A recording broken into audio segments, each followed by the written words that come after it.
out of crisis comes understanding and a certain kind of peace with whatever it was that happened that was the catalyst for the crisis, And if you haven't been through it, then if you haven't been through any crises in your life, first of all, I don't know anybody who hasn't. Yeah, I don't know anyone. Yeah.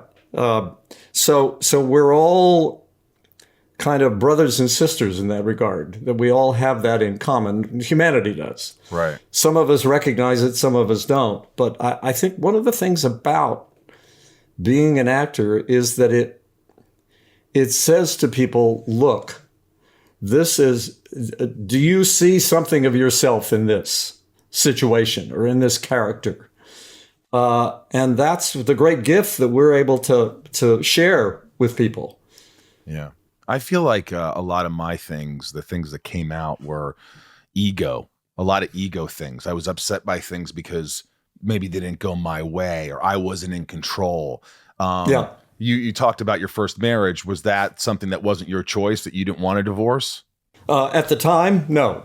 But in retrospect, it was the best thing that could have happened for me at that time because it made me look at some things that I'd never looked at before, that I'd taken for granted. Right. Ways that I'd dealt with other people, with women in particular, which kind of mirrored my relationship with my mom, if we get into the kind of the therapeutic part of it. Right. So it was revelatory. I didn't necessarily completely learn my lesson the first time, so I had to get married. I had to get married again. Right. And ended up happily for a time, and also having children, which was really important to me. And I have 3 kids now, and I have 9 grandchildren. Wow. My children are grown up, and I have this passel of grandchildren that are just the delight of my life. And then that marriage ended in a kind of crisis situation that was actually, the catalyst was financial trouble. That time. And now I'm married for more than 25 years, but together with my wife Joanna for over 30 years. We're together 30 years. That's amazing. And we have a wonderful life. We have these grandchildren. So all of that, if my first marriage hadn't ended, this life that I'm living now wouldn't have existed. Isn't that something? So when something bad happens, you have to know that you're going to learn from it, and hopefully something good from it that's meant to be, if you believe in all that, is going to happen. Yeah. And your first wife was Susan Sarandon, obviously. Correct. And I didn't know that till I read about it. Yeah. I mean, and she took your name, right? She did. Yeah. And she still owes me. Do you guys even talk, or was it?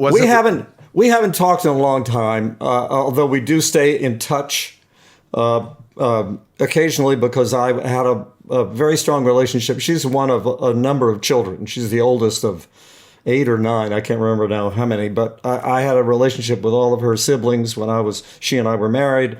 And so and her parents, whom I knew well.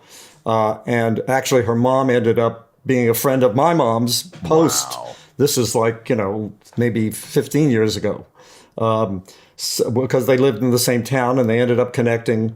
But no, we're not in sort of constant touch. I think one of the reasons probably is we didn't have children together. Right. Whereas my ex, Lisa, and I have 3 kids together, and we're still, we have Thanksgiving together. Wow. She and her husband come down with their kids because they've had a couple of kids since Lisa and I divorced, and we all get together and we hang out, and she and my Joanna are good friends. You don't hear that very often.